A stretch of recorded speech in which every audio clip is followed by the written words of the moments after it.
एक ही ख मतलब स्रोतो वैगुण्य क्या है?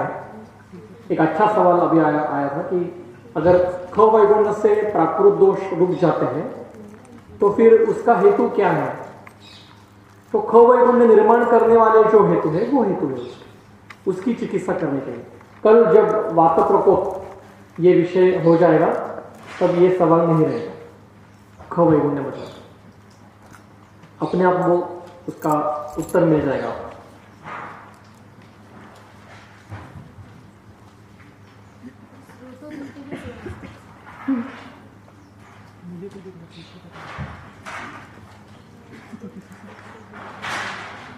वही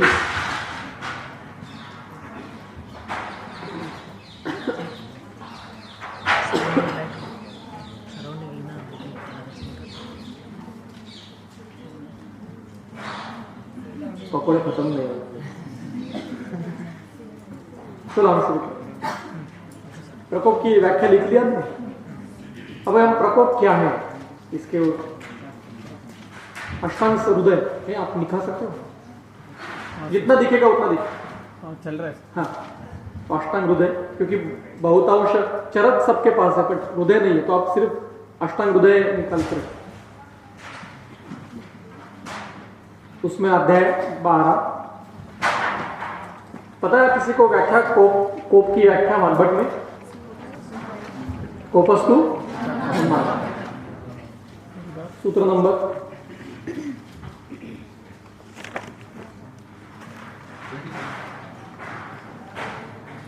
12 चैप्टर 12 ये संग्रह निकाला था हृदय हृदय।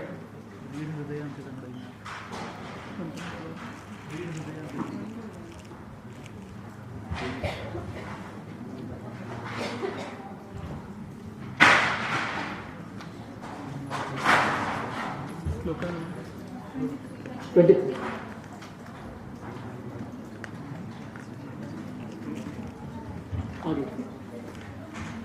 और आगे सूत्र नंबर दिखा जाता है उसमें जब सूत्र नंबर हाँ एक और नंबर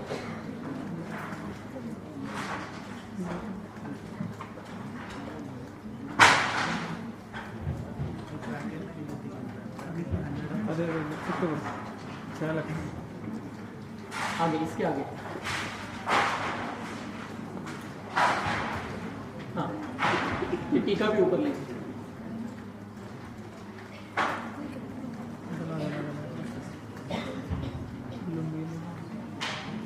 दिखाई दे रहा है सूत्र?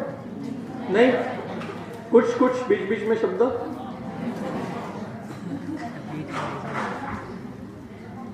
वाग्भट में कोप की व्याख्या है कोपस्तु उन्मार्गगामिता। मैं जब बीएमएस कर रहा था तो शारीरिक क्रिया के विषय के लेक्चर में जो हमें शारीरिक क्रिया पढ़ाते थे उनके लेक्चर में प्रकोप सिखाने के लिए आ गया।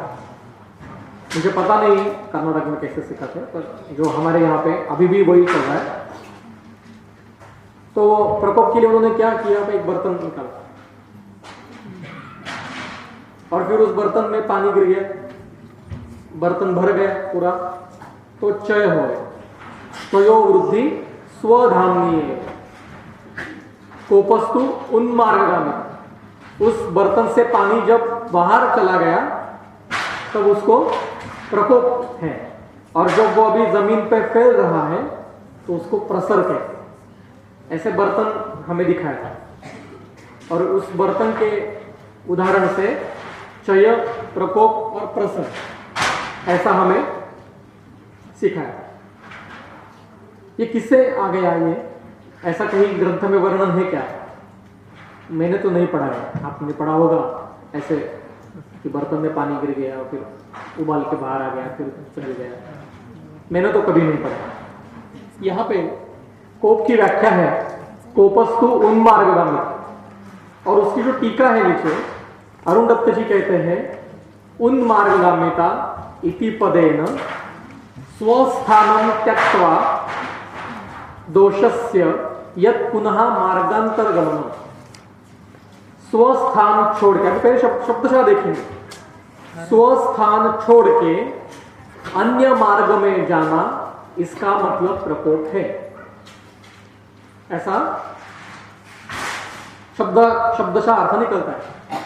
तो उसके ऊपर से शायद ये बर्तन आ गए होगा कि बर्तन में पानी भर गया, अपने स्थान में भर गया, मतलब पक्वाशय में वायु भर गया, तो वो चय है।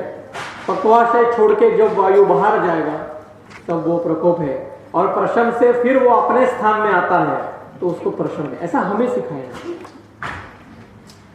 तो मेरे जैसे मंदबुद्धि के व्यक्ति ने 2 प्रश्न उठे थे उस वक्त, और उसके जवाब उन्होंने नहीं दिए थे, क्योंकि प्रश्न पूछो और उत्तर हम देंगे, ये कुलगुरु पद्धति में नहीं होता। जब गुरुकुल से कुलगुरु हो गए तब ये विकृति आई। गुरुकुल में संवाद होता था, कुलगुरु में मैं पढ़ा रहा हूं, सीखो, रटो और परीक्षा में वमन करो, भूल जाओ, डिग्री प्राप्त करो और भूल जाओ, पैरासिटामोल जेंटैक रैंटैक देते रहो। तो उस वक्त प्रश्न नहीं, उत्तर नहीं मिले थे हमें। मेरे 2 प्रश्न थे कि अगर ऐसे अपना स्थान छोड़ के दोष बाहर जाता है तभी उसको प्रकोप कहते हैं, तो स्थान क्या है? पक्वाशय, कटी, शक्ति, श्रोत्र, अस्थि, स्पर्शन इंद्रियम, ये वायु के स्थान है। नाभि, आमाशय, स्वेदो, लसिका, रुधिरम, रसा, ये पित्त के स्थान है। पुरा, शेषमा, कंठ, संधि, ये शेषमा के स्थान है। तो वायु जब पक्वाशय, कटी, शक्ति, श्रोत्र, अस्थि, स्पर्शन इंद्रिय, इनको छोड़ के अन्य स्थान में जाता है तभी इसको वात प्रकोप कहें। बराबर, तभी वात प्रकोप कहें। नाभि, आमाशय, स्वेद, लसिका, रुधिर, रस, इनमें से पित्त जब अन्य स्थान में जाएगा तभी इसको पित्त प्रकोप कहें। जब तक अपने स्थान में है तो वो चयावस्था में, मतलब आमाशय में वायु गया, प्रकोप हो गया, पित्ताशय में गया, प्रकोप हो गया, ग्रहणी में गया, प्रकोप हो गया, कंठ में गया, प्रकोप हो गया, मांस में गया, प्रकोप हो गया, रस में गया, प्रकोप हो गया वायु का। ऐसा अर्थ निकलेगा। जैसे उदाहरण के लिए समझो एक कॉलेज है और अध्यापक हर डिपार्टमेंट में बैठे अपने अपने जगह, अपने अपने स्थान में है, काम कर रहे हैं, और दोपहर के खाने के वक्त सब लोग उठ के शारीर रचना डिपार्टमेंट में जाके बैठ गए खाने के लिए, क्योंकि वहां पे हाथ धोने के लिए नल वगैरह है समझा। तो क्या सबका प्रकोप हो गया? संविता अध्यापक कहा, शारीर रचना डिपार्टमेंट में कहा, प्रकोपित था, और फिर वो अपने डिपार्टमेंट में आ जाएंगे संविता में, तो वो प्रशमित हो। ऐसा अर्थ हो गया। एक जगह हम कहते हैं दोष धातु बलम मूलम ही शरीरम, और यहां पे हम पक्वाशय से उठ के आमाशय में गया, तो क्या आमाशय में पहले वायु नहीं था? चलो आज आमाशय में जाते हैं, आमाशय में तो प्रकोपित हो गया। जब तक पक्वाशय में है तब तक ही वो चयावस्था में। ऐसा सवाल था, उसका जवाब तो उस वक्त कभी मिला नहीं। मतलब अपना स्थान छोड़ के अन्य स्थान में जाता है तभी इसको प्रकोप कहते हैं। तो इसका विपरीत से अर्थ क्या हो गया? पक्वाशय, कटी, शक्ति, श्रोत्र, अस्थि, स्पर्श इंद्रिय में वायु का प्रकोप होना नहीं चाहिए। नाभि, आमाशय, लसिका, रक्त, रस, स्वेद, इसमें पित्त का प्रकोप होना नहीं चाहिए।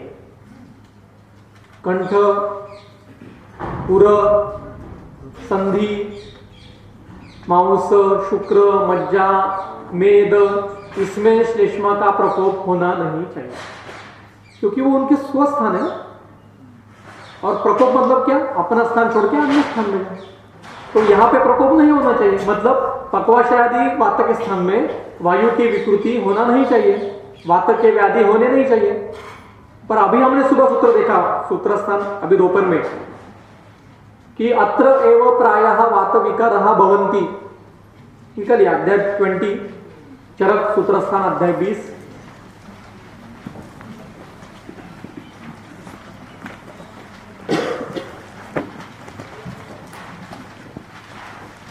सूत्र नंबर 8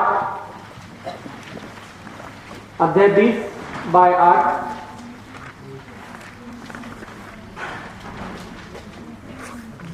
टीका उसकी। अपि इदम वैशेषिकम स्नानम नेयम यतः अत्र, ठीक है मैं सही बोल रहा हूं ना, यतः अत्र प्रायः वातविकाराः भवन्ति भूतश्च दुर्जयः तथापि अत्र अवजिते वाते सर्व शरीर अवजित वात अवजयः भवन्ति। हम कह रहे हैं कि पक्वाशयादि उनके स्थान में वात प्रकोप होना नहीं चाहिए, वहां पे वायु की व्याधि होना नहीं चाहिए। और चक्रपणे और चरक कहते हैं अत्र एवं प्रायः वात विकारः भवन्ति। एक तो वो गलत है या हम गलत, तो हम ही गलत हो सकते। और दूसरा सवाल आता है मन में कि दोष धातु मल मूलम ही शरीरम, सब शरीर ही सर्व शरीर ये दोषों का स्थान है, तो अपना स्थान छोड़ के बाहर जाते हैं, इसका मतलब वसंत ऋतु में सबके शरीर से श्लेष्मा की धाराएं बहनी चाहिए और ग्रीष्म में फिर से वो श्लेष्मा अंदर आना चाहिए। मैंने तो ऐसा कभी देखा नहीं है, जिसको अतीन्द्रिय शक्ति होगी शायद वो देख सकता है। वर्षा ऋतु में वायु बाहर जाना चाहिए, शरद में वायु अंदर पित्त बाहर, शिशिर में फिर से पित्त अंदर, ऐसा होना चाहिए। ऐसा असंभव है क्योंकि दोष देह संभव के हेतु है, ये भी हमने पढ़ा। इसका मतलब, इसका अर्थ, इस वाक्य का हम अर्थ गलत लगा रहे हैं, वो सही है, हम उसका जो अर्थ है वो गलत पद्धति से ले रहे हैं। हमने स्थान का अर्थ जगह, प्लेस ऐसा लिया है। हम क्या करते हैं आज के इस समय क्या हो रहा है कि संस्कृत वाक्य का अर्थ हमने संस्कृत में लेना चाहिए, हम उसका अर्थ मराठी में, हिंदी में, इंग्लिश में, वो तो और डेंजर है, इंग्लिश में लेते हैं। अगर कोई बोलेगा कि there are 3 faults in Ayurveda,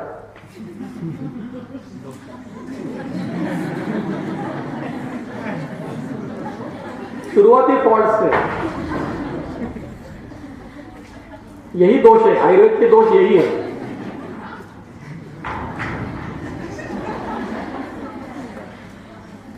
तो क्या हो रहा है, हम पदों का अर्थ हमें जो लगता है वो ले रहे हैं।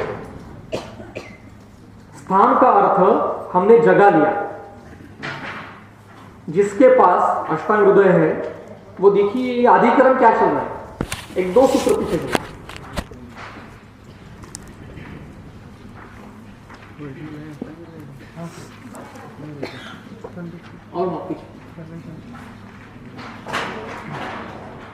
और पीछे और 2 सूत्र और एक,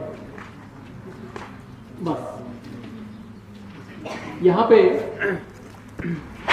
अधिकरण खत्म हुआ है, पहला अधिकरण खत्म हुआ है और दूसरा अधिकरण नीचे चल रहा है। उष्णेन युक्ता रुक्षाद्या वायु कुर्वन्ति संचयम। संचय किसको कहेंगे, जब वायु उष्ण गुण से युक्त रुक्षादि गुण है, वायु के रुक्षादि गुण के साथ जब उष्ण गुण साहचर्य से रहेगा तो वायु का चय होगा। शीतेन कोपम उष्णेन, शीतेन कोपम मतलब रुक्षादि गुणों के साथ शीत गुण की अतिरिक्त मात्रा में साहचर्य है तब वात का प्रकोप होता है। और स्निग्धादयः उष्णेन युक्ता प्रशमम, जब स्निग्धादि गुण के साथ उष्ण गुण है, मतलब वायु के रुक्षादि से विपरीत स्निग्ध गुण, स्निग्धादि गुण, उनके साथ उष्ण गुण है तो वायु का प्रशम होता है। चय, प्रकोप और प्रशम स्थान के अनुषंग से नहीं दिए हैं, गुण के अनुषंग से दिए हैं। संचय, प्रकोप और प्रशम ये गुणों के अनुषंग से दिए हैं। ये शरीर में कहीं पे भी हो सकते हैं।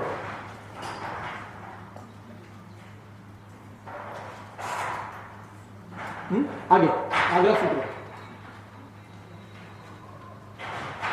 ऐसा ही पित्त का है, चय, प्रकोप, प्रशम। आगे ऐसा ही श्लेष्मा का है। आगे और फिर कहते हैं चयो वृद्धि स्वधामनी एवं, धामन का अर्थ हमने घर ऐसा लिया, जगह ऐसा लिया, वही पे गलती कर। अगर कोश देखेंगे तो धामन का अर्थ घर जगह है, और गुण भी, शक्ति भी। अपने ही गुणों में संहति रूप वृद्धि, अपने ही गुणों में वृद्धि, अल्पशः संहति रूप, इसको चय कहते हैं। अभी हम पहले स्थान के ऊपर देखेंगे और इसके आगे इस अधिकरण में ये कोपस्तु उन्मार्गामिता आया। कभी भी श्लोक का अर्थ लगाते समय सिर्फ ये श्लोक देके अर्थ निकालना है, ऐसा नहीं करना चाहिए। वो सूत्र के पहले क्या है, आगे क्या है, अधिकरण क्या चल रहा है, इसका पूरा विचार करके फिर सूत्र का अर्थ लगाना चाहिए। इसका एक उदाहरण मैं अंतिम में देना चाहता हूं, अधिकरण का। तो अभी हम स्थान, इस पद का अर्थ हमने जगह ऐसा लिया और ये बर्तन आ गया, पानी वाला बर्तन। ऐसे दो बर्तन है आयुर्वेद में, मॉडर्न जमाने में आए। एक तो प्रकोप का ये बर्तन है पानी वाला, और दूसरा गृहिणी में पकाने वाला बर्तन है कि गृहिणी में नीचे आग है और स्टमक में अन्न है, तो वो पचन होता है। कहां से आते हैं, किसके दिमाग से आते हैं, जैसे वो है ना कि मैसेज की शुरुआत कहां से होती है, ये पता नहीं होता मुझे। मैसेज की शुरुआत, जो जोक्स रहते हैं वो कहां से शुरू हो जाते हैं, वैसे ये किसके दिमाग से आया है पता नहीं। तो स्थान शब्द का अर्थ हमने जगह लिया और ये अर्थ निकाला है। अभी हम देखेंगे कि स्थान, इस पद के कुछ अलग अलग अर्थ है क्या। और जैसे रस, ये पद है, रस पद के कितने अर्थ हैं? रस मतलब पारक, रस मतलब स्वरस, रस मतलब मांसरस, षड्रस, नवरस, रस मतलब आहार रस, आद्य धातु रस, और आत्मा भी रस है। सुबह देखा रसो वही रसा, आत्मा भी रस है। अगर षड रसों का वर्णन अध्याय 26 में चल रहा है सूत्र स्थान के, और वहां पे मैंने रस शब्द का अर्थ पारद ले लिया, तो क्या हो जाएगा? पारद के 6 प्रकार है, मधुर, अम्ल, लवण, कटु, तिक्त, कषाय। रसो निमित्तम एवं स्थौल्यम कारशं च, पारद के वजह से स्थौल्य कारश होता है। और वहां पे अगर मैंने मांसरस अर्थ लिया तो मांसरस के वजह से स्थौल्य कारश होता है। स्वरस अर्थ लिया तो स्वरस के वजह से स्थौल्य कारश होता है, तो गलत हो जाएगा। इसके लिए क्या होना चाहिए? अधिकरण तंत्र युक्ति कहते हैं उसको, कि क्या विषय चल रहा है, इसके अनुषंग से हमें पदों का अर्थ लगाना चाहिए। तो स्थान, इस पद का कोई और अर्थ है क्या ग्रंथ में? एक तो जगह हमने देखा, निकालिए। चरक सूत्र स्थान, अध्याय 17, कियंत शिरसी अध्याय, सूत्र नंबर 122।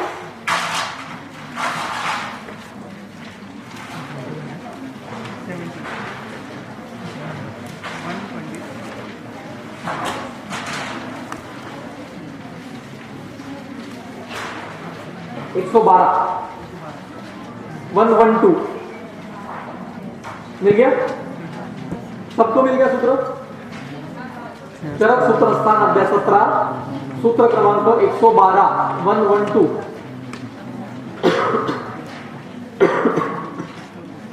क्या है? पढ़ो, आप ही पढ़ो, जोरदार, पूरे आवाज में पढ़ो।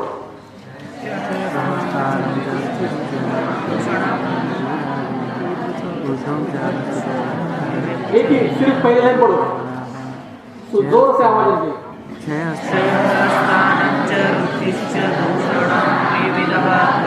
आप ही मुझे अर्थ बताओ।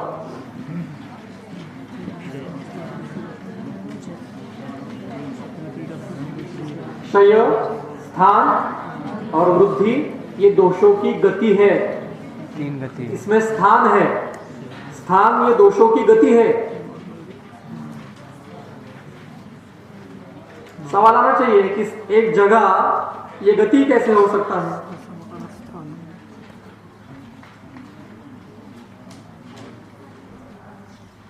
आया सवाल मन में? इसके लिए टीका पढ़िए। स्वमान अवस्थानम, स्थान का अर्थ है अपने मान में अवस्थित रहना। अपने मान में मतलब द्रव्यतः प्राकृत अवस्था में रहना, गुणतः प्राकृत अवस्था में रहना, कर्मतः प्राकृत अवस्था में रहना, इसको स्थान कहते हैं। और अपनी प्राकृत अवस्था में रह के शरीर में संचार करना, इसको स्थान गति कहते हैं। मैं फिर से बताता हूं, द्रव्यता गुणतः कर्मतः अपने प्राकृत अवस्था में रहते हुए शरीर में संचारी अवस्था में रहते हैं, इसको स्थान गति ऐसे कहते हैं। अभी कोई कहेंगे ये तो चक्रपाणी की व्याख्या है, चक्रपाणी टीकाकार है, टीकाकार आप तो नहीं होते, चक्रपाणी की गलतियां, ऐसा एक किताब भी पब्लिश हो चुकी है, चक्रपाणी की 108 गलतियां, ऐसी किताब हो सकता है। लोग इतने बुद्धिमान होते हैं कि चक्रपाणी की भी गलतियां निकालते हैं। हमारी तो इतनी हिम्मत भी नहीं और इतनी पात्रता भी नहीं, हम इनके शब्दों के ऊपर अकाट्य विश्वास, पूरा विश्वास रखते हैं। ठीक है, चक्रपाणी के ऊपर आपका विश्वास नहीं है, सुश्रुत डल्लन तो बहुत प्रिय है सबको, लोग कहते हैं टीका पढ़नी है तो पहले डल्लन से शुरू करो। डल्लन सुश्रुत निकाल यार, जिनके पास सुश्रुत है, आपके पास है, यहाँ पे दिखा सकते हैं सुश्रुत सूत्रस्थान अध्याय 41 सूत्र क्रमांक 12।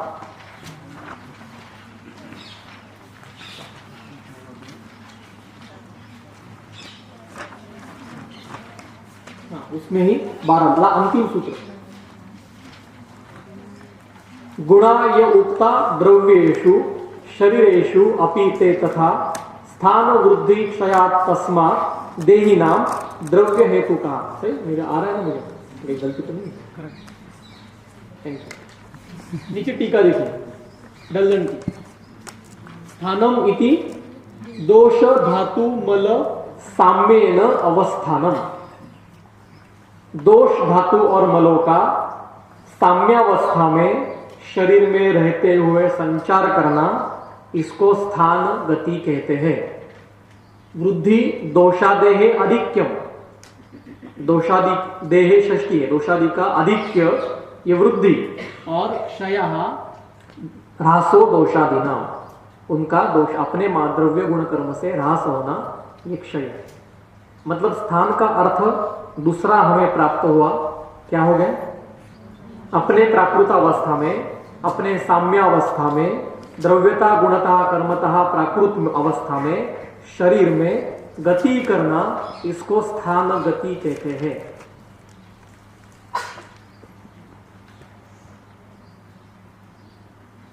ये अर्थ अगर हम प्रकोप की व्याख्या में लगाएंगे कि स्वस्थानम त्यक्त्वा, मतलब अपनी प्राकृत अवस्था छोड़ के अन्य गति में जाना, गति का अर्थ मार्ग भी है, मतलब वृद्ध होना या क्षीण होना, ये प्रकोप है।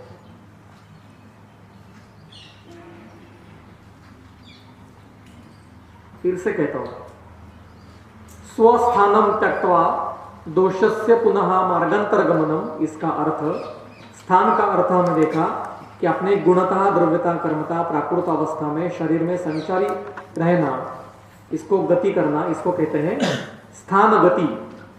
वो स्थान गति छोड़ के, स्वस्थानम त्यक्त्वा मतलब प्राकृत अवस्था छोड़ के अन्य दो गति कौन सी है? एक तो वृद्ध होना या क्षीण होना, अन्य मार्ग में जाना, इसको प्रकोप कहते हैं। इसको ही उन्मार्गगामिता कहते हैं, इसको ही प्रकोप कहते हैं। यह हमने ऊहन किया। मतलब प्रकोप मतलब क्या है? एक तो वृद्ध होना या क्षीण होना। सिर्फ वृद्धि ये प्रकोप नहीं है, वो तो प्रकोप है ही, पर क्षय ये भी प्रकोप की अवस्था है। अपना स्थान छोड़ दिया उसने, एक तो बढ़ गया या क्षीण हो गया। अभी तक हमने जो ऊहन किया है, इसको संदर्भ चाहिए, तभी वो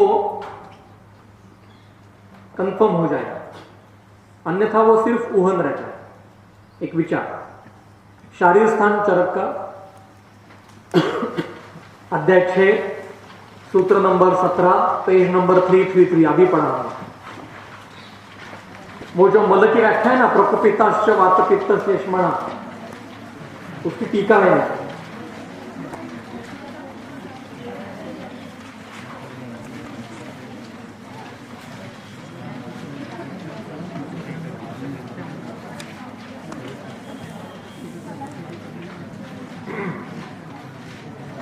मिल गया?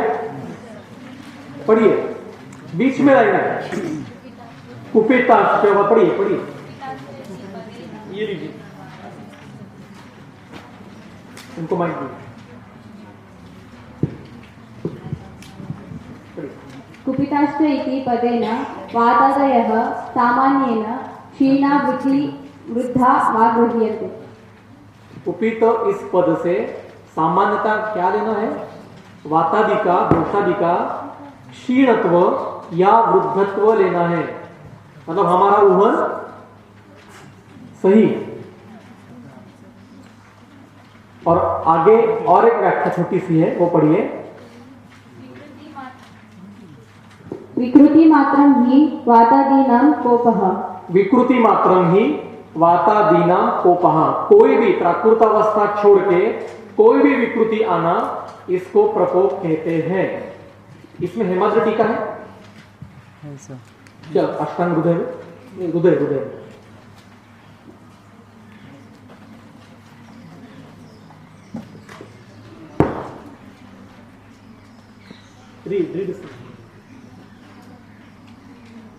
होगी, टीका होगी।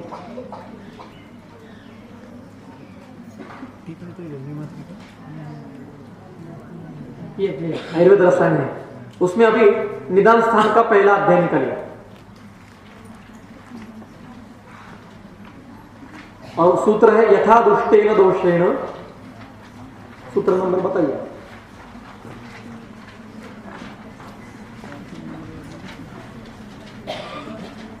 संप्राप्ति का लक्षण 8 नंबर से, हाँ ऊपर कीजिए, टीका निकल। सूत्र है यथा दुष्टेन दोषेण, यह यथा दुष्टेन एक है, अलग अलग में यथा दुष्टेन ऐसा नहीं है। यथा दुष्टेन सामासिक पद है। यथा दुष्टेन दोषेण यथाच अनुविसर्पितः निर्वृत्ति रामयस्यासौ संप्राप्तिर जाते हैं। उसकी टीका पढ़िए हेमाद्री की। यथा दुष्टेन मतलब कैसा? इसका विस्तार सर करने वाले हैं रोग परीक्षण में, पर टीका बताता हूं मैं। हेमाद्री कहते हैं दुष्टत्वेन इति रूपहानि रूप वृद्धि रूपांतरम वा दुष्टत्व प्रकारः। दोष यथा दुष्टेन दोषेण, यथा दुष्टेन मतलब कैसा? एक तो दोषों के रूप में मतलब लक्षणों में हानि मतलब क्षयत्व आता है, या फिर वृद्धत्व आएगा, या फिर रूपांतरण होगा। विकृति मात्रम ही वातादीनां प्रकोपः, यह प्रकोप की व्याख्या है। रूप हानि, रूप वृद्धि, रूपांतरण, यह प्रकोप है। सिर्फ वृद्धि, यह प्रकोप वृद्धि है ही, और इसलिए दोषों के भेद में 25 भेद दोष वृद्धि के हैं, 25 भेद दोष क्षय के हैं। सूत्रस्थान चरक अध्याय 17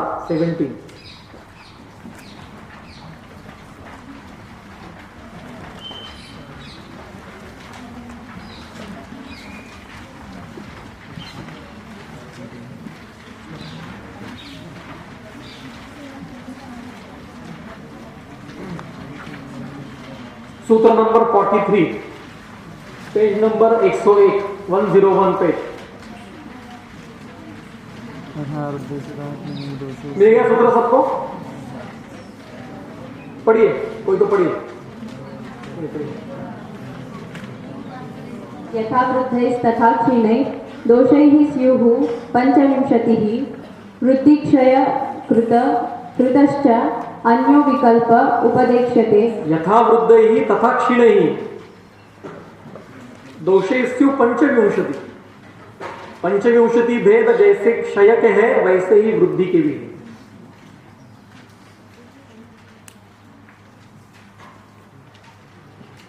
और उसी के आगे कुछ सूत्र है, मैं वो आपके सामने रखना चाहता हूं, एक एक करके पढ़ेंगे हम। सूत्र नंबर 45 की पहली लाइन, प्रकृतिस्थम यदा पित्तम, जब पित्त कैसा है, प्रकृतिस्थ है, मारुतः श्लेष्मणः क्षये, क्षय ये नपुंसकलिंगी पद है, वनम वने वनन, क्षयम क्षये क्षयन, इसलिए क्षय ये द्विवचन है।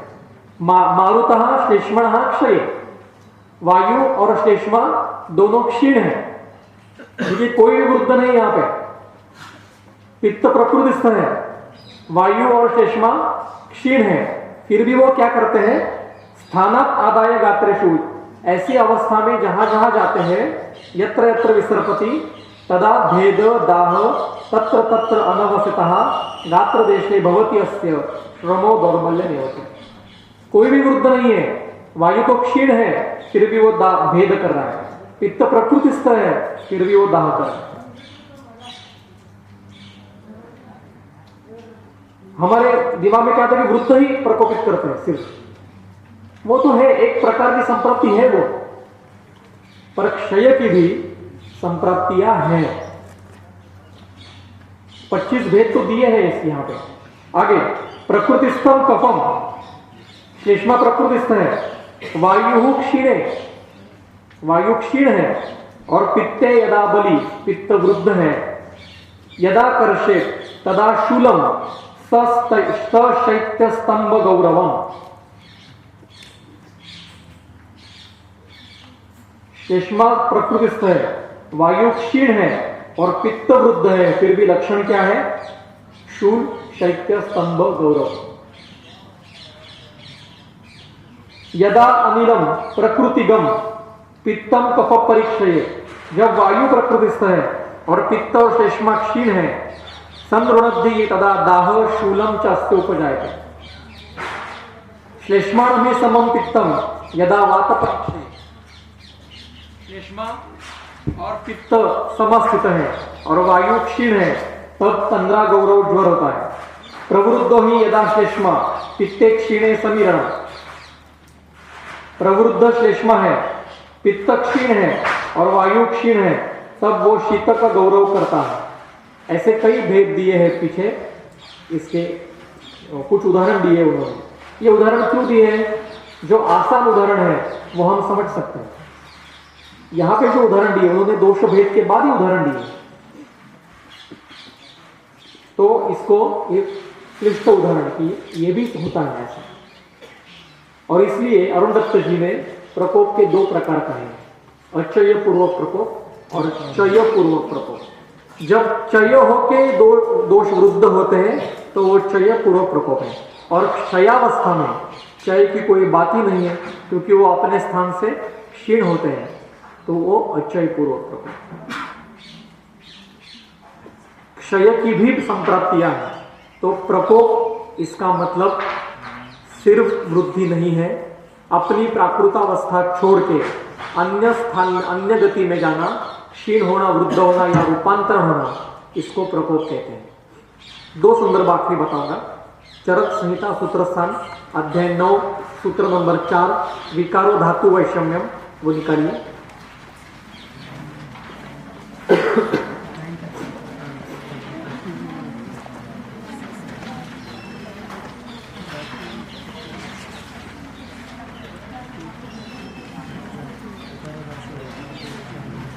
इसकी धातु की व्याख्या में देखिए, धातु मतलब क्या, प्रकृतिस्थ, वातादि, रसादि, अन्य शरीरस्थ भाव पदार्थ। अब इसके आगे वैषम्य की व्याख्या है, वो पढ़िए वैषम्य की व्याख्या, पढ़िए आप पढ़िए।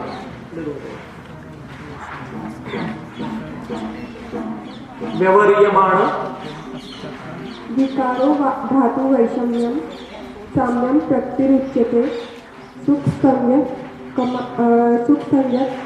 टीका पढ़िए, वैषम्य की टीका, वैषम्यम व्यवहार्यमाण स्वास्थ्य हेतु स्वमान न्यूनत्वम अधिकत्वम व साम्यम धातु साम्यम। व्यवहारियमान मतलब छोड़ दिए। स्वास्थ्य हेतु, जब हमने स्वास्थ्य हेतु छोड़ दिए तब वह दोष स्वमाना, अपने मान से, कौन से मान है? द्रव्यता, गुणता, कर्मता। एक तो न्यून होते हैं या अधिक होते हैं, इसी को वैषम्य कहते हैं। तो वैषम्य और प्रकोप ये एक ही कल्पना है।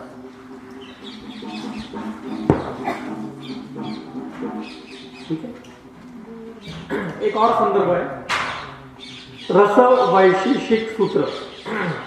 और आपके जो हुबली का कॉलेज है, तो हुबली के कॉलेज के सेंट्रल लाइब्रेरी में ये किताब है। बहुत कम जगह ये किताब है, जामनगर में है और हुबली के कॉलेज में है। मैंने देखा है और मैंने उसको फोटोकॉपी करके लेके गया हूँ। जामनगर में भी मुझे प्राप्त हुई, उसकी भी फोटोकॉपी मेरे पास है। तो रस वैशेषिक सूत्र नाम का ग्रंथ है। इस ग्रंथ का नाम है रस वैशेषिक और उसका कर्ता है बदंत नागार्जुन। इसी कारण से ये ग्रंथ जब लाइब्रेरी में आता है तो वो रसशास्त्र की कबर्ड में जाता है,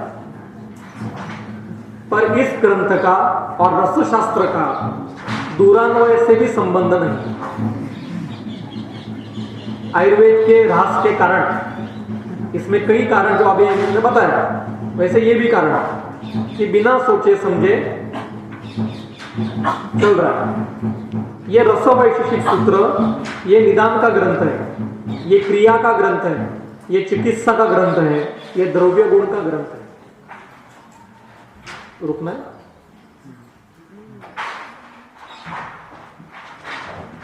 क्या इसमें, इस ग्रंथ में एक संदर्भ है? मैंने किताब नहीं लाई है, अगर किसी के पास होगी या उसकी पीडीएफ है आपके पास? हमने फोटो कॉपी नहीं करी पिछले बार। फोटो कॉपी है सर, अभी नहीं है।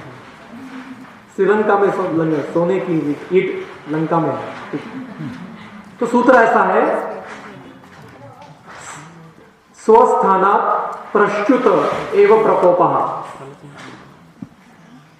अपने स्थान से प्रश्चुत होना, इसी का अर्थ प्रकोप है। और उसके नीचे नरसिंह भाष्य है, टीका है उसके ऊपर, रस वैशेषिक सूत्र पे नरसिंह भाष्य है, उसमें इसका विस्तार से दिया है उदाहरण। मेरे पास अगर फोटो मेरे पास अगर होगा तो उस सूत्र का फोटो अगर मेरे पास मिल गया तो मैं आपको कल दिखाऊंगा, उसकी नरसिंह भाष्य के साथ टीका जो है वो।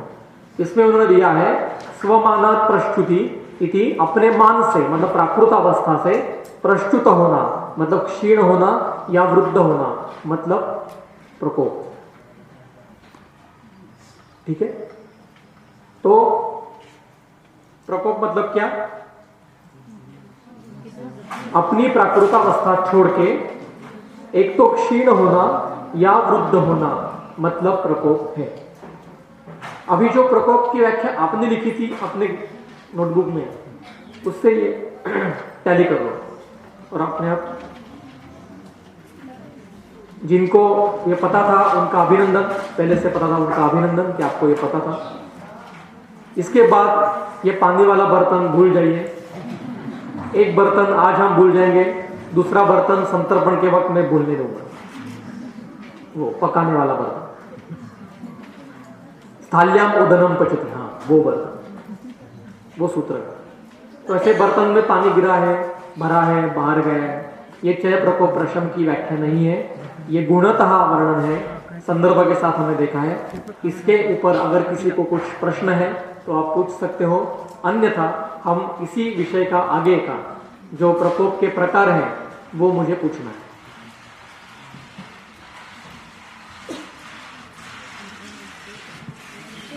Concept Shina Jagati Lingam Swam. We saw that though some doshas were Shina, they were showing some lakshanas specific to them. So one question is, how come they are showing the lakshanas despite being Shina? Second thing is, you said we could be involved in संप्राप्ति. अगर संप्राप्ति में involve हो सकते हैं, हमें usual ऐसा रहता है कि व्याधि क्रियाकाल में जब जाते हैं, प्रसव वगैरह जो होता है वो वृद्धि दोषों का ज़्यादातर होता है। आपने कहा क्षीण का भी हो सकता है, तो ऐसे कुछ है कि लक्षण के अलावा व्याधि भी क्रिएट कर सकते हैं क्षीण दोष, तो जानना चाहिए। क्रियाकाल का अर्थ क्या है? चिकित्सा के काल। हमारे पास क्लिनिक में रुग्ण किस अवस्था में आता है और उसको उस अवस्था में क्रिया करनी है, इसके ये 6 प्रकार है। ऐसा थोड़ी है कि चाय के बाद प्रकोप ऐसा क्रम नहीं है। ऐसा होता है, हो सकता है, क्रम तो हो सकता है, पर इट इज नॉट मैंडेटरी। ये क्रिया चिकित्सा के काल है। और क्षय जब हम कल या परसों प्रमेह की संप्राप्ति देखेंगे तो वो क्षय की है। शतक क्षीण ये क्षय का है। राजयक्ष्मा ये एक संप्राप्ति क्षय की थी। ऐसे कई सारे संप्राप्तियां क्षय दोषक क्षय की भी है। और एक सवाल जो आपका बहुत महत्व का है कि क्षीणा जहति लिंगम स्व, ये अपने लक्षण कम करता है। जैसे वायु का प्राकृतिक कार्य क्या है, लक्षण क्या है? उत्साह, श्वास निश्वास, चेष्टा, वेग, प्रवर्तन। तो वायु के क्षय में क्या हो जाएगा? उत्साह कम हो जाएगा। मतलब उत्साह का लक्षण कम होना, चेष्टा कम होना, ये वातक क्षय के लक्षण है। विपरीत अर्थ से लिया। वाग्भट जी ने उसको और क्लियर से लक्षण भी बता दिए। क्षीणा जहति लिंगम स्वम करके आगे उन्होंने दोषक क्षय, धातु क्षय, चरक में भी 17, ये इसी अध्याय में 18 प्रकार के क्षय के, मतलब वो प्रकार नहीं है, दोष धातु मलों के क्षय के लक्षण दिए हैं। इसमें जैसे आपने बोला अवस्थाएं हैं जहाँ पे एक प्राकृत रहता है, बाकी 2 विकृत रहते हैं, जैसे आपने बताया वहाँ पे क्षीणवात भी जैसे स्तंभ अपने प्रकोप के लक्षण दिखा रहा था सिम्टम्स में, तो वो क्यों हो रहा है? ये जो गति की व्याख्या है उसमें उन्होंने प्रकार और अवस्थावा कहा, और प्राकृति और वैकृति ऐसी भी 2 गति है आगे उसी सूत्र के आगे। तो देखिए दीनकालीन क्षय और वृद्धि भी होती है, ऋतुकालीन भी क्षय वृद्धि होती है। क्या वो विकृत है? नहीं, स्वाभाविक है। पर जब वो किसी खवय गुण के जगह खवय गुण निर्माण हो गया और ऐसे क्षीण या वृद्ध अवस्था में दोष संचार करता हुआ या स्थान में भी प्राकृत अवस्था में भी संचार करता हुआ अगर किसी जगह रुक गया तो व्याधि करेगा। व्याधि की व्याख्या क्या है? दोष दुष्य सम्मूर्छना। जब तक दोष और दुष्य सम्मूर्छना नहीं होती और यत्र संग खवय गुण, जब तक संग नहीं होता तब तक व्याधि नहीं है। वो उसके लक्षण दिखाएंगे, प्रद्वेषो वृद्धि हेतुषु विपरीत गुणेच्छा, ये लक्षण दिखाई देंगे, पर उसको हम व्याधि की संज्ञा नहीं देंगे। ज्वर लक्षण और ज्वर व्याधि में अंतर है, छर्दी लक्षण और छर्दी व्याधि में अंतर है, अतिसार लक्षण और अतिसार व्याधि में अंतर है, कास लक्षण कास व्याधि में अंतर है, ये अंतर है। तो ये क्षय से भी हो सकता है। क्षीण और प्राकृत भी अगर खवय गुण में आता है तो अपने लक्षण दिखाता है। एक मराठी में किताब है, उसका शायद हिंदी में भी ट्रांसलेशन हुआ है। चंद्रपुर नाम का एक डिस्ट्रिक्ट है नासिक में, सॉरी महाराष्ट्र में। वहां पर एक अंदनकर नाम के वैद्य थे, अंदनकर, उनकी एक किताब है क्षीण दोष चिकित्सा, वेरी रेयर बुक। जिनको मराठी समझ में आता है थोड़ा बहुत वो किताब पढ़िए, शायद उसकी हिंदी भी प्राप्त है, वो किताब पढ़िए उसके, और दोषक्षय के अनुषंग से आप ग्रंथ का वाचन कीजिए, आपको मिलेगा। बहुत जगह बहुत ही संदर्भ है वो मिलते हैं।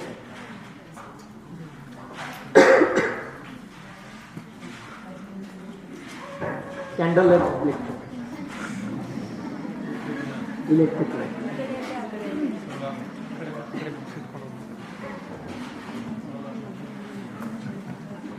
आगे चले। आप में आपकी रूपांतरण तो नहीं हो रहा है ना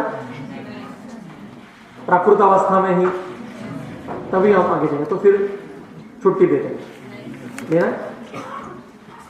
वाग्भट में 12वें अध्याय में ही सूत्र फिर, हाँ बोलो। हाँ जरूर। सर आपने कहा रूपतः क्षीण होना, रूपतः वृद्धि होना और रूपांतर होना, क्या हम ये समझ सकते हैं कि या बुद्धि या क्षय में जब हम नहीं डाल सकते, क्वांटिटेटिवली हाँ, नहीं डाल सकते, तो रूपांतरण हो जाता है। पुष्टि है क्वालिटेटिव, अपने लक्षण में परिवर्तन आ जाना। उसको रूपांतर मानना क्वालिटेटिव। हाँ, चलिए आगे। हाँ, एक मिनट, इनके बाद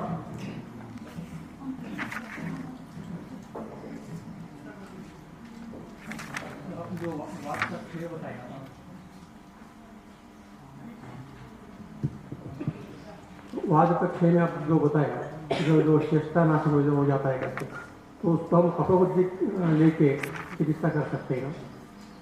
इसका वहाँ तक जब 6 हो जाता है, छल गुण कम हो जाता है, तो मन 10 छल गुण ज़्यादा होता है, तो हम लोग उसको अपबुद्धि करके चिकित्सा करते हैं। तो वहाँ तक 6 का चिकित्सा किधर होता है? इसका उत्तर वात प्रकोप जब हो जाएगा तो उसमें आ जाएगा। अवरोध करने वाला देखो दो प्रकार से हो सकता है। एक तो वायु खुद अपने गुणों से क्षीण हो गए, उसको पोषण करने मतलब चलो वक्त है ना, आहार हम जब लेते हैं तो आहार कैसा है, पांचभौतिक है। तरतमत्व से उसमें पंचमहाभूतों के अवस्थाएं रहती है। पहला अवस्था पाक क्या होता है, आहार सेवन के बाद पहले क्या होता है, मधुर अवस्था। थोड़ा मैं विस्तार से जाता हूं, ये बहुत महत्व का सवाल है, इसलिए मैं विस्तार से जाता हूं इसमें। पहले मधुर अवस्था पाक होता है, ठीक है। मधुर अवस्था पाक होता है, इसका मतलब क्या है, क्यों होता है,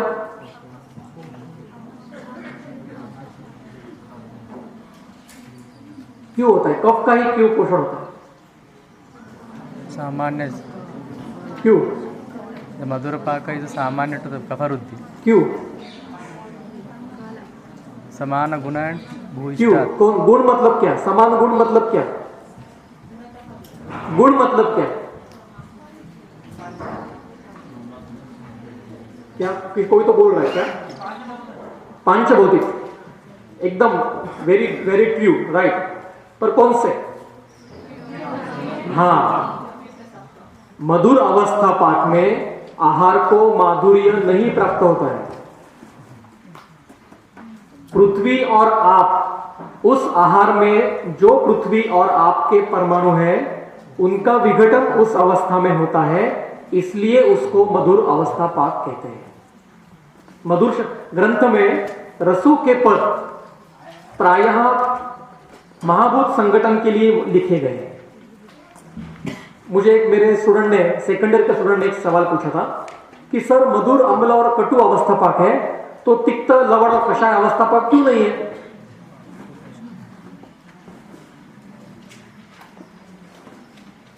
ऐसे प्रश्न उत्पन्न होने चाहिए, ऐसे ही विद्यार्थी चाहिए। मधुर अवस्था पाक, अम्ल अवस्था पाक, कटु अवस्था पाक में क्रमशः आहार को माधुर्य, अम्लत्व और कटुत्व नहीं आता है। आहार जब हम लेते हैं जो पंचभौतिक रहता है, उस आहार से पहले उस आहार का विघटन शुरू हो जाता है अग्नि की वजह से। वो कैसा, वो ज्वर में देखेंगे। विघटन शुरू होने के बाद में पहले पार्थिव और आप्य महाभूतों का विघटन शुरू होता है, तो उस अवस्था में मधुर अवस्था पाक कहते हैं। उसके बाद में उर्व, पार्थिव और आग्नेय महाभूतों का विघटन शुरू होता है, तब उसको अम्ल अवस्था पाक कहते हैं। और फिर बाकी शेष अम्ल, अग्नि महाभूत और वायु महाभूत के परमाणुओं का विघटन शुरू हो जाता है, उसको कटु अवस्था पाक कहते हैं। अभी मैं आपको एक प्रश्न आगे पूछता हूं कि ऐसा ही क्यों होता है, जो सबसे गुरु है उनका विघटन पहले क्यों होता है। अगर हमने वो ESR करते हैं सेडिमेंट, उसमें जो लघु है वो ऊपर आते हैं, वो पहले बाहर जाते हैं और गुरु नीचे बैठते हैं, तो इसमें ऐसा क्यों होता है, पहले पार्थिव और आपके ही क्यों बाहर जाते हैं, और जो लघु है ऊर्ध्वगामी है, ऐसे वायु और अग्नि अंतिम उनका विघटन होता है, क्यों। किसी को जवाब पता है, जिनको पता है वो मत बोलो, कोई थोड़ा सा विचार कीजिए। स्थान स्वभाव, क्यों, कफस्थाने सूर क्यों? दामाशय कफसन क्या वही ऐसे?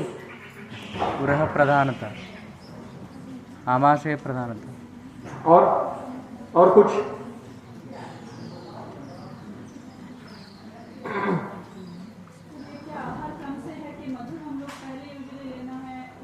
मैं वही बोल रहा हूँ, मधुर इसका मतलब मीठा नहीं है। मधुर लेते हैं इसलिए अग्नि से संयोग इन भावों का होता है पहले। हमने सिर्फ मिर्ची खाई, चिली, तो भी मधुर ही अवस्था में होता है। अल्प मात्रा में होगा पर वही पहला होता है। ये अगर समझ में आ गया तो सर का जवाब जो है, प्रश्न है, उसका उत्तर मिल जाएगा।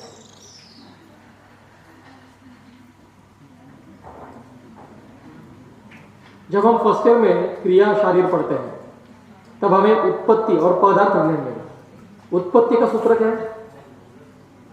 तस्मात् वा एतस्मात् तर्क संग्रह आत्मानम आकाशः संभूतः आकाशात वायु वायोः तेजसा तेजसात उदकम उदकात पृथ्वी पृथिव्यात औषधया औषधयात अन्नम अन्नात शुक्रम शुक्रात निर्मिति हो जाती है।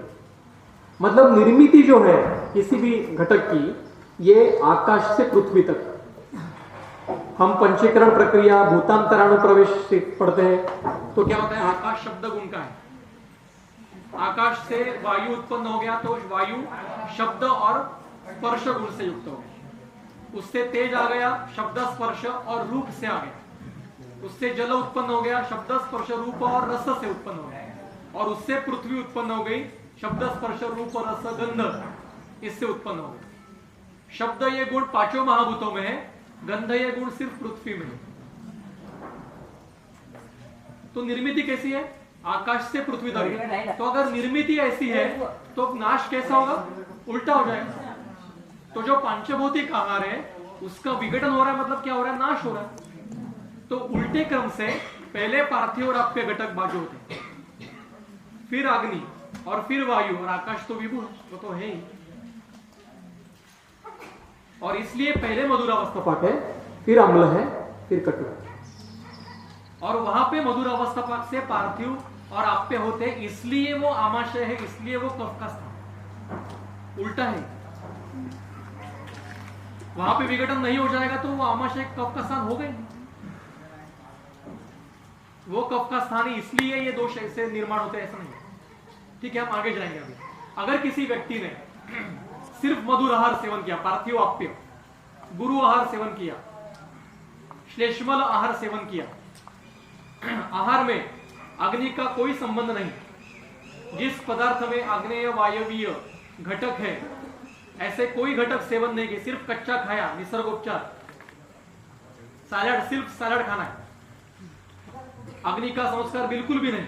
हम ये सब क्यों करते हैं? भारतीय जो आहार परंपरा है इसमें ऐसा क्यों करते हैं? हम इसको हम अग्नि सापेक्ष कर लेते हैं। जो जल महाभूत के आधिक्य से उत्पन्न होने वाला, जल के काल में उत्पन्न होने वाला, जिसको बहुत जल लगता है, ऐसा जो तंडुल है, इसको हम सुधौतः प्रसृतः स्विन्नः च ओदनो लघु, वो गुरु है निसर्गतः। हम ऐसे सिर्फ तंडुल खाएंगे तो इतना खा नहीं सकेंगे। इसको हम स्विन्न करते हैं, उबालते हैं, बाष्प के ऊपर उसको पकाते हैं, उसमें से पानी निकाल देते हैं और फिर उसको अपने अग्नि के सापेक्ष लघु कर देते हैं, तब वो हम शरीर में सेवन करते हैं। हमारी सारी पाक प्रक्रिया जो है, जिसको हम उपदंश कहते हैं, छोक लगाना कहते हैं, ओढ़नी कहते हैं जिसको, उसमें सारे द्रव्य कैसे हैं? अग्नेय वायवीय है, सरसप, हरिद्रा, तिल, हींग, सोंठ, नमक, जीरक, अजवाइन, सब कैसे मसालों के पदार्थ? अग्नेय और वायवीय। यही क्यों इस्तेमाल करते हैं? जो पदार्थ पांचभौतिक पार्थिव आप्य ज्यादा है, उसमें से द्रव और आप्य और पार्थिव कम होके अग्नेय, क्योंकि वो अग्नि को बढ़ाने वाला। तो जो व्यक्ति सिर्फ द्रव, मधुर, गुरुतर संतर्पण करेगा, उसको अग्नेय वायु घटक नहीं मिलेंगे। चलो ना, चालू है।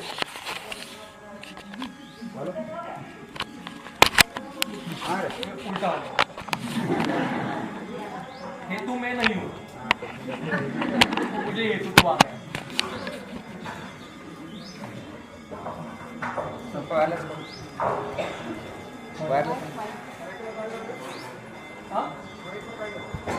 तेज महाभूताचा परमाणू घेत नाही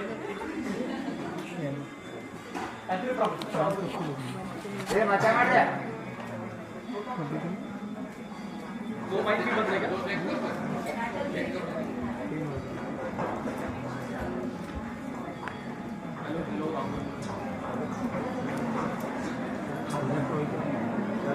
दो माइक नहीं नहीं उधर ही है सर।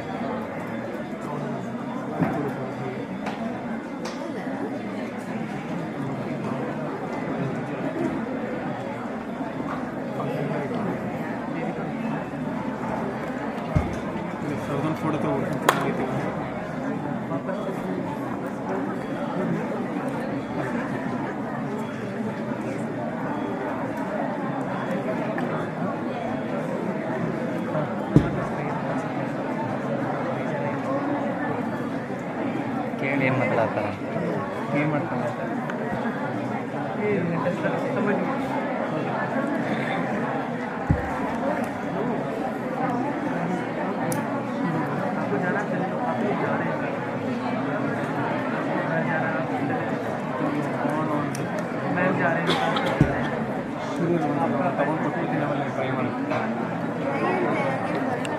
आहार, गुरु आहार, द्रव आहार, सैलड, निसर्गोपचार करता है, आग्नेय और वायव्य घटकों का कुछ संबंध नहीं है, तो उनमें शरीर में क्या होता है?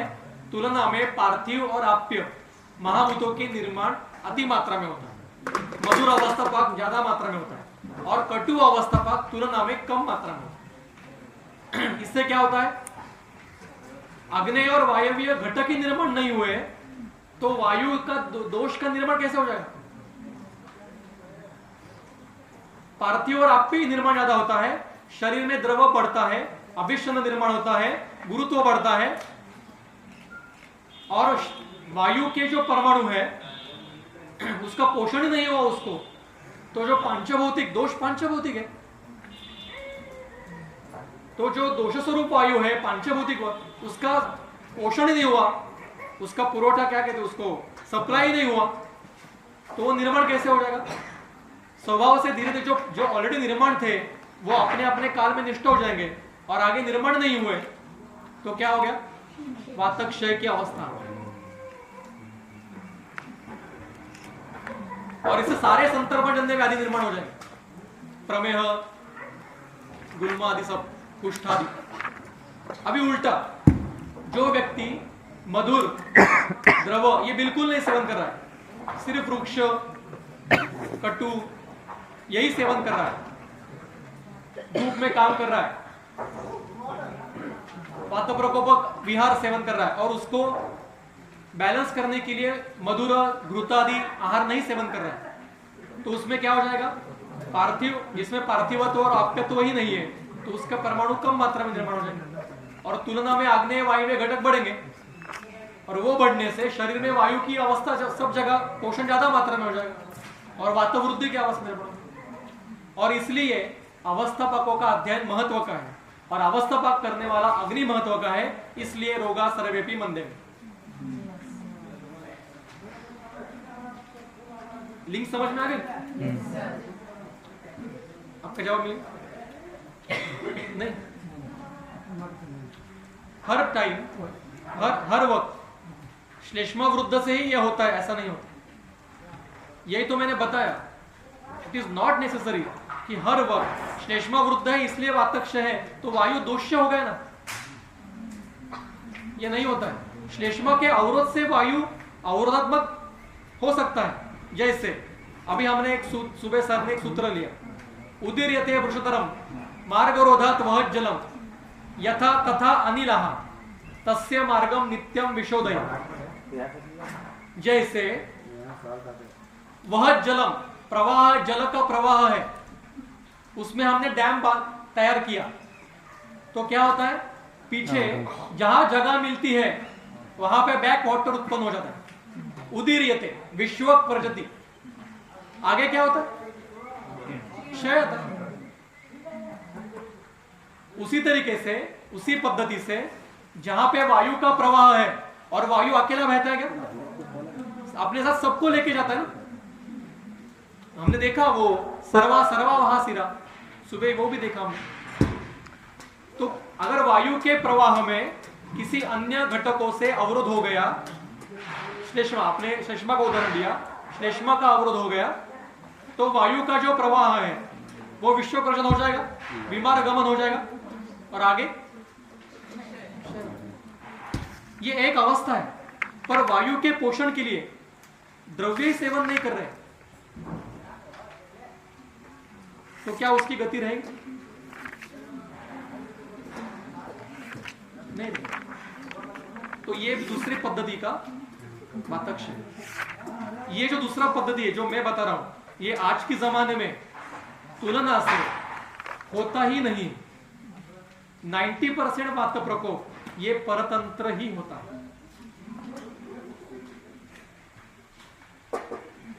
ठीक है, आगे के विषय में और ये विस्तार हो जाएगा। अभी हम आगे जाएंगे स्वतंत्र और परतंत्र। हाँ, विचार तेच म्हणता क्या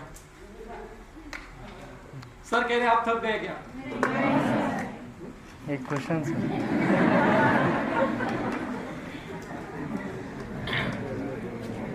क्यों? स्वतंत्र और परतंत्र ये विषय अभी हम, ये बहुत महत्व का है। और दुर्दैव की बात ऐसी है कि ये विषय किसी भी पोर्शन में नहीं है,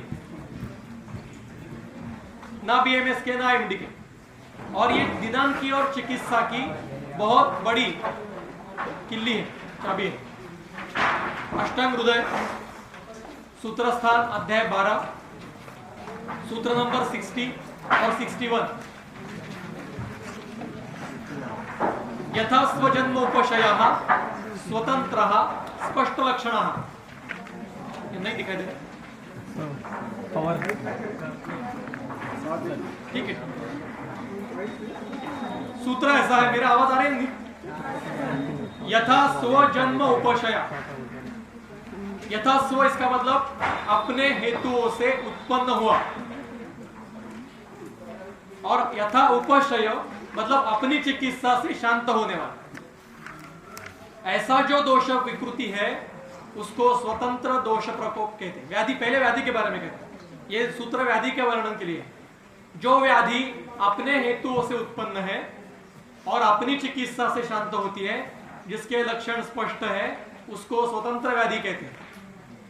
और इसके विपरीत मतलब अपने हेतुओं से उत्पन्न नहीं है, अपनी चिकित्सा से शांत नहीं होती और जिसके लक्षण अस्पष्ट है, उसको परतंत्र व्याधि कहते हैं। और इसके बाद में वाग्भट जी का सूत्र है एवं विद्यात मलान अपि, और इनसे टीका है अरुण दत्त जी की, न केवलम व्याधिन स्वतंत्र परतंत्र भेद ही जानियात वैद्य। वैद्यों ने सिर्फ व्याधि के ही स्वतंत्र और परतंत्र भेदों का ज्ञान नहीं लेना चाहिए, बल्कि अपितु मलान इति दोषान अपि स्वतंत्र परतंत्र भेद ही जानिया। दोष प्रकोप भी, यहाँ पे शब्द मल ये समझ बूझ के रोका रखा गया है। हमने देखा प्रकोपिताश्च वात पित्त श्लेष्मणः, ये मल है। प्रकोपित हुए दोष, ये मल स्वरूप है। तो प्रकोपित हो रहे, इसका मतलब क्या है? उन प्रकोप के लिए दो प्रकार की संप्रप्ति होती है, स्वतंत्र या परतंत्र। अपने हेतुओं से मतलब वायु के प्रकोप के लिए, और वो वृद्धात्मक प्रकोप है, तो वायु के वृद्धात्मक प्रकोप के लिए उसके खुद के वृक्ष लघु चल बहु शीघ्र शीत परुष विशदः, इन गुणों का आहार विहार ये अगर कारण स्वरूप है और इसके विपरीत गुण की चिकित्सा से वो शांत होता है, जो वायु का उपक्रम क्या है? वातस्य उपक्रमा स्नेहा शोषधन मृदु, ये चिकित्सा से वो वायु शांत होता है, तो वो स्वतंत्र वायु का प्रकोप है। पर वात प्रकोप के लिए हेतु वात के एक भी नहीं है। श्लेष्मा के प्रकोप है, हेतु है, मैं उदाहरण बताऊंगा, और वात प्रकोप हो रहा है और वो अपनी चिकित्सा से और बढ़ जाता है, शांत नहीं होता, स्नेहन से बढ़ जाता है, तो वो परतंत्र वात प्रकोप। एक बार क्या हुआ, एक रुग्ण, संचारी दाह लक्षण था उसका, मतलब कभी अंशदाह, कभी जानुदाह, कभी पृष्ठदाह, कभी उरोदाह, कभी पार्श्वदाह, कभी शिरोदाह, ऐसा संचारी दाह था। तो वो जो वैद्य थे उन्होंने पित्ता द्रुते नास्ति दाह, दाह है मतलब पित्त प्रकोप है, तो उन्होंने पित्त प्रकोप की चिकित्सा की और उस पित्त शामक चिकित्सा से वो संचारी दाह सार्वत्रिक दाह हो गया।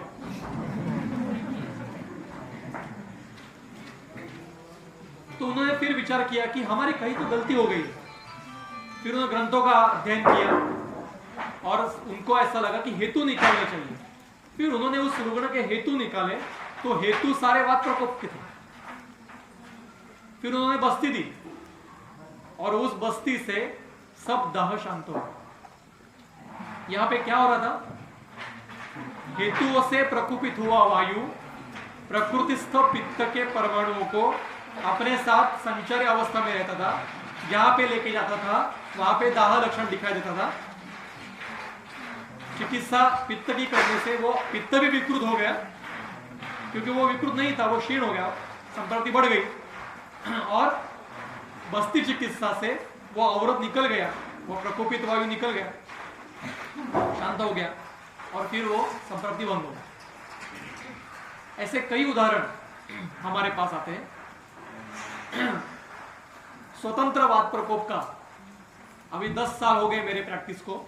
मैंने मेरे प्रैक्टिस में सिर्फ एक स्वतंत्र वात प्रकोप का रुग्ण देखा है, सिर्फ ओनली वन। बाकी सारे वात व्याधि परतंत्र है। मुझे बताइए, आपने जो जो पक्षाघात के रुग्ण देखे हैं, गुरुद्रसी के रुग्ण देखे हैं, वो क्या वात प्रकोप के हेतु सेवन करते हैं? क्या वो अति व्यायाम करते हैं? क्या वो रुक्ष आहार विहार करते हैं? बिल्कुल नहीं। वो सारे सेडेंटरी लाइफस्टाइल में है, सारे संतर्पण के व्याधि है, वो रुग्ण है। संतर्पण के हेतुओं से पक्षाघात हो रहा है।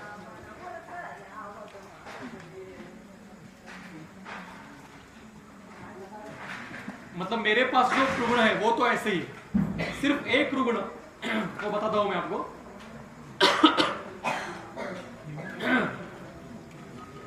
जोर से बोलना। एक बार क्या हुआ, पिछले साल की बात है, जनवरी महीना, नासिक में कड़ी ठंडी रहती है, मतलब 4 डिग्री सेल्सियस तक नीचे जाता है तापमान नासिक में। कड़ी ठंडी थी और रविवार था। वो जो रुग्ण है वो मेरे पिताजी की प्रैक्टिस के, मतलब उनकी फैमिली, बहुत पुरानी फैमिली हमारे पास आती है। वो फोटोग्राफर है। वो फोटो निकालने के लिए एक शादी में नासिक से ऐसे कड़ी ठंडी में बिना किसी स्वेटर या मफलर या कुछ कैप वगैरह पहन के 2 व्हीलर पे नासिक से 60 किलोमीटर तक ड्राइव करके गए। दिन भर वहां पे शादी में फोटो वगैरह निकाले, खाना ठीक से नहीं हुआ, और फिर उसी ठंडी में शाम को वापस आ गए। और आने के बाद उसको मुख वक्रता, एक दक्षिण हस्त, दक्षिण पाद, शून्यता, चेष्टानाश, एक आंख छोटी हो गई, मुख से पानी आने लगा, बोलने को वो अस्पष्ट उच्चार उसके उत्पन्न हो गए। यहाँ पे तोदवत वेदना भी थी उसको। वो ऐसे लक्षण उसके उत्पन्न होने शुरू हुए। तो उन्होंने उसको घर पे बताया कि मुझे कुछ तो तकलीफ हो, शायद पैरालिसिस का अटैक है। अब ये सब लोगों को पता हो गया कि ऐसे, ये ले मैन भी ऐसे बोलते हैं। तो उसको गाड़ी में डाल के वो घर पे लेके आया। मैं संडे था, संडे क्लिनिक में छुट्टी रहती है, तो घर पे लेके आया। तो मैंने जैसे उसको देखा, अभी सर के वजह से इतने साल सर के साथ पढ़ाई कर रहा हूँ, तो अभी दिमाग में ना वादी का नाम ही नहीं आता है। दिमाग में 2 ही चीज आती है, हेतु क्या और दोष क्या। तो मैंने मेरी जो हमारी पद्धति है सर के पास अध्ययन करने से जो पद्धति डेवलप हुई है, मैंने उसकी दिनचर्या पूछी। मतलब क्या कि रुग्ण सुबह उठने के बाद दूसरे दिन सुबह उठने तक क्या क्या करता है वो पूरा समझ, क्योंकि रात में भी लोग बहुत सारे कुछ ना कुछ करते रहते, खाते पीते रहते।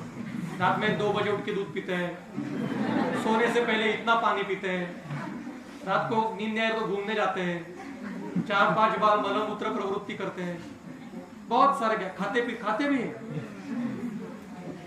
नींद नहीं आ रही है, शायद भूख लगी है तो खा ले, तो वो भी पूछना चाहिए। तो वो उस पद्धति से मैंने हेतु निकाले और ये हेतु मिल गए कि कड़ी ठंडी में बिना किसी प्रोटेक्शन के वो 2 व्हीलर पे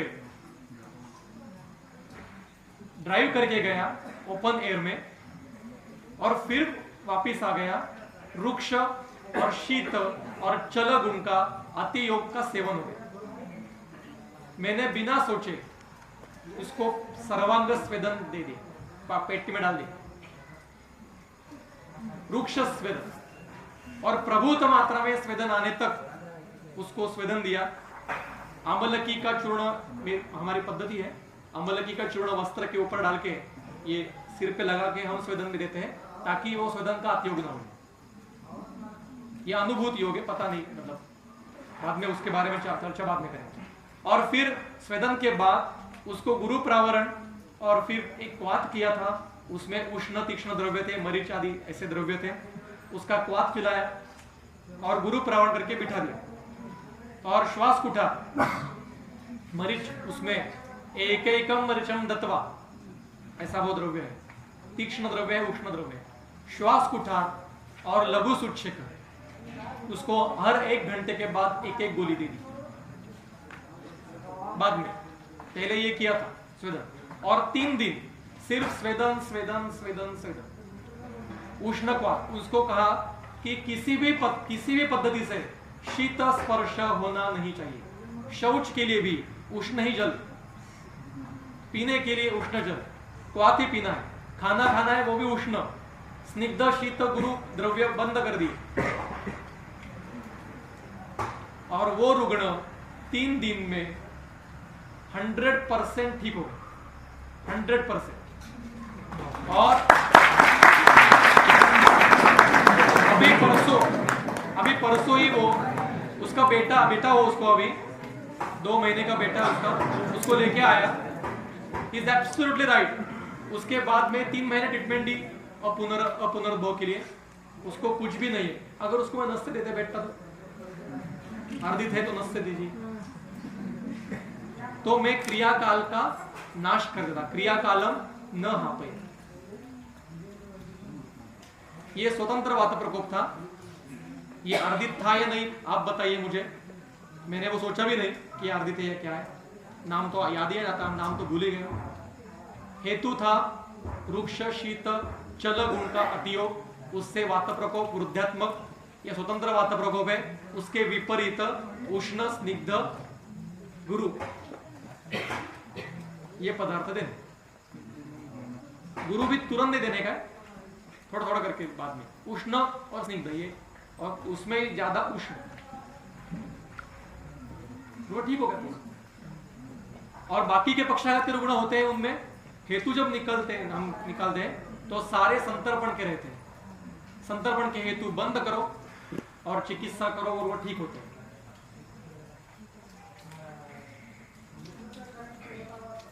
ऐसे स्वतंत्र वात प्रकोप वेरी रेयर, खूब बहुत ही रेयरली मिलते हैं। ऐसे स्वतंत्र पित्त प्रकोप वेरी रेयर। कई लोग ऐसे रहते हैं, विशेषतः गृहिणी, वो कहती है, मेरे पास ऐसे कम से कम 50 एक गृहिणी होंगी पेशेंट, वो कहती है सुबह उठने के बाद ऐसे आ ऊ करके आवाज निकल के पित्त निकाला नहीं तब तक हमारा दिन शुरू ही नहीं होता। पूरी कॉलोनी को जग कर देते हैं आवाज से, पता नहीं क्या उनको आदत लग गई। पर जब तक वो पित्त रहता है, वो पित्त बाहर नहीं आता, तब तक दिन नहीं शुरू हो जाता।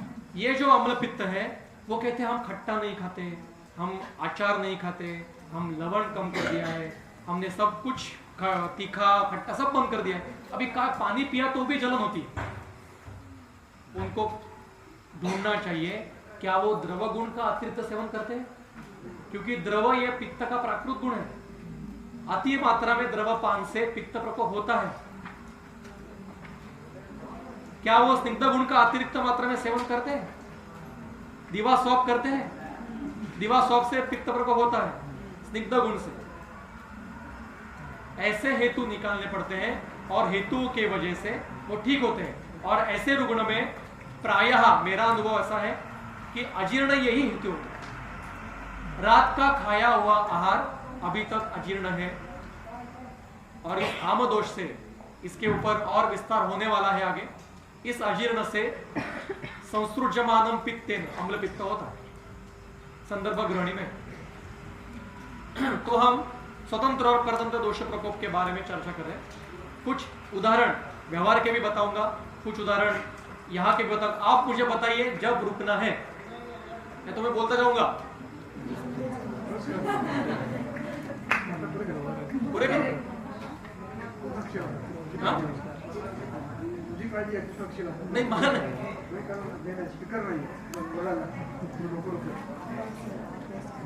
पावर आने तक अर्धा राहील विषय, अर्धाच राहील विषय।